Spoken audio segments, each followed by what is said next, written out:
Քերծվածքակայուն, ջրադիմացկուն եւ հարվածակայուն լամինատների նշված տեսականին ձեռք բերեք իդեալ համակարգի խանութ սրահներից 1 քառակուսի մետրը սկսած ընդամենը 2450 դրամից։ Շնորհակալություն, պարոն վարչապետ, շնորհակալություն զեկույցի համար։ Դուք ձեր խոսքում նշեցիք, որ մոտենում ենք խաղաղության պայմանագիր կնքելուն, բայց միևնույն ժամանակ անհասկանալի է Ադրբեջանի եւ հռետորաբանությունը եւ գործողությունները խնածախի հետ կապված, առնվազն 2 միջադեպ կա, որ քաղաքացիական շինություն են թիրախավորել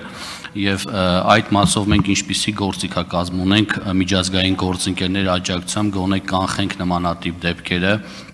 եւ եվրոդիտորդները արձանագրել են այդ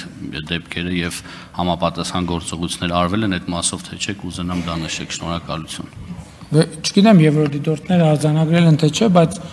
կառավարությունը պաշտոնապես հաղորդագրությունը ապացույցներով տարածել է եւ ես իմ ելույթում էլ անդրադարձա այդ թեմային եւ Ադրբեջանին էլի կոչ եմ անում, ասում եմ, այդտեղ երկու տարբերակ կա, կամ անկարգապահությունը, կամ դիտավորյալ քաղաքացիական բնակչությանը ահաբեկելուն ուղղված գործողությունները։ Երկու դեպքն էլ ակնհայտ է, որ Ադրբեջանը պետք է հետաքննի եւ միջոցներ ձեռնարկի դրանք դադարեցնելու համար։ Բայց որպեսզի միակողմանի չհնչի, ես ասում եմ մենք պատրաստ ենք նաև, որովհետև իրանց մամուլում ինչ-որ բաներ կա, որ մեր կողմից չգիտեմ ինչ է տեղի ունենում, ասում եմ եկեք հետաքննենք։ Տեսեք, եկեք հետաքննենք, ինչ է Ադրբեջանը հրաժարվում։ Ասում եմ հետաքննության ամենօրյա մեխանիզմ ստեղծենք համատեղ։ Ահա զանգ եղավ, տեղում գնանք ստուգենք։ Ընդհանուր ասում ենք, կարող է հաջորդ օրը ստուգելը բան չի, էֆեկտիվ չի, որովհետև տեղում կարելի է գնա ստուգել, ընդհանուր այդ հրազենի փողը տաք է թե տաք չի, դրանից կրակել են թե չեն կրակել։ Եթե իրենք չեն հեղինակ այդ ամեն, ինչ են հրաժարվում հետաքննություն։ Մենք ասում ենք պարզ, թափանցիկ, կուզեն միջազգային ներգրավման, կուզեն առանց միջազգային ներգրավման, գնանք փաստերը արձանագրենք եւ անենք հետեւություններ։ Այս է ճանապարհը։ Այսինքն գիտեք ինչի համար է այդ ամեն ինչ տեղի ունենում։ Այս ամեն ինչը, որ ասում եմ Հայաստանի ներսում էլ դրսում էլ կան մարդիկ, փորձ է արվում ապացուցել, որ Հայաստանը էսկալացնում է։ Փորձ է արվում ապացուցել, այդ ապացույցները չկան։ Եթե այդ ապացույցները լինեին, հետաքննության համատեղ մեխանիզմին շատ արագ կհամաձայնվեին։ Ինչի չեն համաձայնվում, որովհետև շատ արագ կպարզվի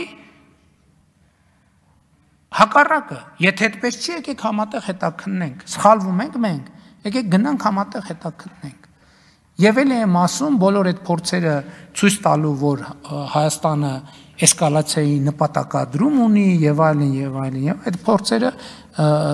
հեռանկար չունեն, որովհետեւ չկա տենց բան եւ չի լինելու այդպիսի բան։ Չի լինելու։ Ինչքան էլ ընդդիմության շարքերում եւ բաներում կան մարդիկ, ովքեր գիտակցաբար թե անգիտակցաբար այդ օրակարգը սպասարկում են, որ այրան ցույց տան, ասեն, այ տեսեք ինքը ինչ է ասում, այ տեսեք ինքը ինչ է ասում, տեսեք Լեռնային Ղարաբաղից տեղահանված մարդիկ, տեսեք հավաքվել են, ինչ են ասում, տեսեք ինչ քաղաքական բաներ են արձանագրում եւ այլն եւ այլն։ Այդ ամեն ինչը բան է, չէ՞։ Հիմա 21-րդ դարն է, ցանկացած բան on-line ամբողջ աշխարհում ներառյալ բան է արվում, մոնիտորինգի է ենթարկվում։ Այնպես որ պետք է պատասխանատու լինի, մենք մեր խոսքի, պահվածքի նկատմամբ, այո, պիտի պատասխանատու լինենք եւ պետք է մենք մեր սխալներից սովորենք։ Թե ոնց կարող են մեր քայլերը, խոսքերը, ընդ որում բոլորինս օգտագործվել մեր դեմ։